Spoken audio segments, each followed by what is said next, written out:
konsentrasi di tengah kota. Saat kali ini ada sebuah bangunan seperti altar yang sangat tinggi terpampang di lokasi itu, memiliki beberapa run aneh dan gelombang energi tersebar mengelilinginya. Dengan tempat itu ternyata tak lain dan tak bukan merupakan tempat di mana harta karun kuno akan terbuka.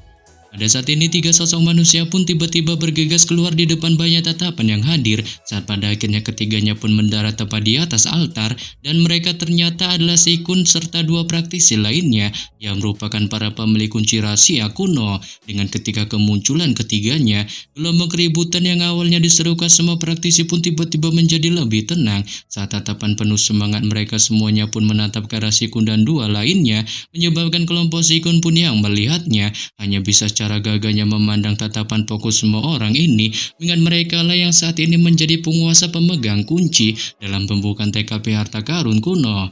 Namun demikian mereka pun tak segera bertindak untuk membuka TKP harta karun kuno menggunakan kunci yang masing-masing dimiliki.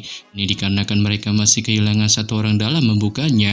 Akan tetapi mereka pun tak perlu menunggu lama orang itu, sebab tak berselang lama kemudian sesosok pria tampan pun tiba-tiba bergegas keluar dari kejauhan dan akhirnya mendarat tepat di atas altar di depan pasang mata tatapan tak terhitung jumlahnya, yang ternyata sosok pria tampan itu tak lain dan tak bukan siapa lagi kalau bukan Lindong. Dengan ketika kemunculannya, itu pun mulai menghebohkan semua orang yang hadir saat masing-masing dari mereka mulai melontarkan percakapan julidnya yang menggibai Lindong atas kemampuannya notabene yang merupakan seorang praktisi biasa di Kekaisaran Besarian, nyatanya tak terduga bisa mendapatkan kunci rahasia kuno. Tetapi di sini Lindong pun yang mendengar percakapan julid semua orang ini yang menggibainya pun memilih untuk mengabaikannya. Di balik tatapan seriusnya menatap kelompok Sikun, sebelum kemudian seorang pria berjubah merah pemilik kunci rahasia kuno di samping Sikun pun tiba-tiba bereaksi dengan cara ramainya menyapa Lindong menggunakan sebutan kakak, dan merasa mereka semua pemilik kunci sudah berkumpul.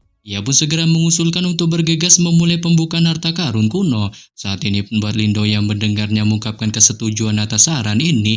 Di balik tatapannya memandang si pria berjubah merah itu dengan menemukan ternyata beliau merupakan praktisi bernama Hong Jong berdasarkan informasi yang pernah didapatkannya.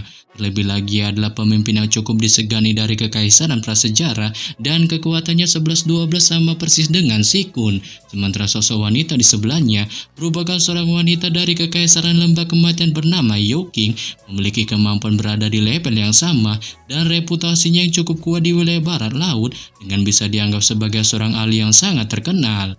Namun ketika Lindong masih melakukan pengamatannya kepada kedua orang ini, mata ganas serius Sikun berisikan niat menghabisi pun berfokus padanya. Dengan dari kelihatannya ia tampaknya berniat untuk membantainya, sebelum kemudian ia pun tiba-tiba melontarkan sedikit ancamannya pada Lindong akan menghabisinya suatu saat dan tak akan membiarkannya bisa meninggalkan harta karun kuno secara hidup-hidup.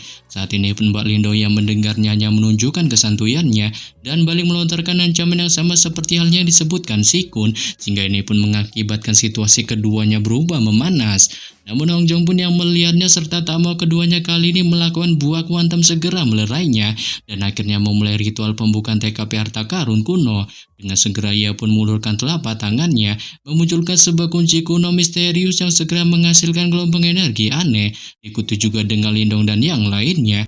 Saat setelah kemunculan keempat kunci kuno itu, keempatnya pun tiba-tiba memunculkan cahaya merah yang langsung menutupi altar, menyelimuti sejumlah run di sekitarnya yang mulai memunculkan pancaran cahaya, sebelum kemudian itu pun berubah menjadi portal cahaya besar diselimuti aura kuno meresap darinya, dengan pada akhirnya TKP harta karun kuno pun terbuka. Pasca terbukanya portal cahaya menuju TKP harta karun kuno, gelombang heboh bercampur kegirangan pun mulai dilontarkan semua orang, dengan masing-masing dari mereka tak menyangka TKP harta karun kuno yang sudah lama mereka tunggu-tunggu akhirnya terbuka. Sebelum pada akhirnya mereka pun berbondong-bondong bergegas masuk ke dalam portal cahaya, diikuti juga dengan Lindong yang segera memerintahkan Lin Yan untuk bergegas masuk ke dalamnya, sembari tak lupa pula mengambil kembali kunci kuno misteriusnya, hingga dia tahu meskipun dirinya telah membuka TKP harta karun kuno menggunakan kunci ini, dan kemungkinan kali ini sudah tak berguna lagi, ia pun masih bisa secara samar merasakan secercah energi terkandung di dalamnya, yang kemungkinan saja masih bermanfaat untuknya. Dengan ketika Lindong masuk ke dalam TKP harta karun kuno, pada saat ini di TKP menara tinggi yang jauh dari altar, banyak sosok berdiri di atasnya dengan orang yang memimpin. Mereka adalah seorang pria yang tampak sangat kuat, sebelum kemudian ia pun tanpa basa-basi memimpin para anggotanya. Lingkungan sekitarnya yang awalnya gelap pun tiba-tiba memunculkan pancaran cahaya, membuatnya pun tahu bahwa dirinya ternyata telah mencapai tujuannya. Saat begitu sampai, Lindong pun dengan cepat memindai sekelilingnya, dan tanpa sadar menemukan TKP sekitarnya dipenuhi warna kuning menyilaukan, yang bahkan langit pun menampilkan warna yang serupa. Selain itu, pada saat ini Lindong pun merasakan bahwa dirinya saat ini tak berada di tanah, melainkan melayang di sebuah ruang hampa dengan di sekelilingnya dipenuhi bebatuan besar yang tak terhitung jumlahnya, dan ia juga bisa melihat beberapa peninggalan yang rusak tersebar di bebatuan besar. Saat ini pun membuatnya mengetahui bahwa tempat ini merupakan wilayah tak bernyawa di balik domain yang tampak sangat tak stabil, sehingga membuatnya pun bergumam bertanya-tanya tentang tempat ini yang apakah merupakan wilayah harta karun kuno yang misterius. Namun ketika Lindong bertanya-tanya akan hal ini, Xiao Diao pun tiba-tiba muncul di bahunya dan melirik domain tandus dan gelap di tempat ini, sebelum kemudian memberitahukan bahwa domain di tempat ini ternyata sudah sangat rusak. Dengan itu dapat bertahan paling lama beberapa tahun lagi, sebelum itu akan hancur dengan sendirinya. Dan pada saat ini semua harta di dalamnya akan menghilang juga. Saat ini disebabkan oleh beberapa perang hebat dan brutal yang telah terjadi beberapa tahun lalu. Menyebabkan Lindong pun yang mendengarnya spontan tertegun di balik kebingungan yang ditunjukkannya, dengan bertanya-tanya tentang pertarungan seperti apakah yang bisa mengacaukan domain di tempat ini, sampai-sampai bahkan membuat kehancuran besar wilayah harta karun kuno. Saat ketika Lindong memikirkan hal ini, Xiao Diao pun menyuruhnya untuk santuy dan mengingatkannya untuk selalu menunjukkan kewaspadaannya terhadap retakan yang sewaktu-waktu terjadi di tempat ini, dikarenakan jika dirinya secara tak sengaja terisa masuk ke dalamnya, maka 100% dirinya dipastikan akan mokat. Menyebabkan Lindong pun yang mendengarnya segera menunjukkan kepatuhannya, sebelum kemudian pandangannya mengamati sekitarnya dan menyadari bahwa memang ada beberapa celah waktu di dalam domain gelap. Dengan ukuran retakan ini tak seragam, dan jika seseorang tak melihatnya secara cermat, mudah untuk mengabaikannya, sehingga membuatnya pun kali ini spontan menunjukkan rasa syukurnya karena merasa beruntung tak tertelan domain gelap itu.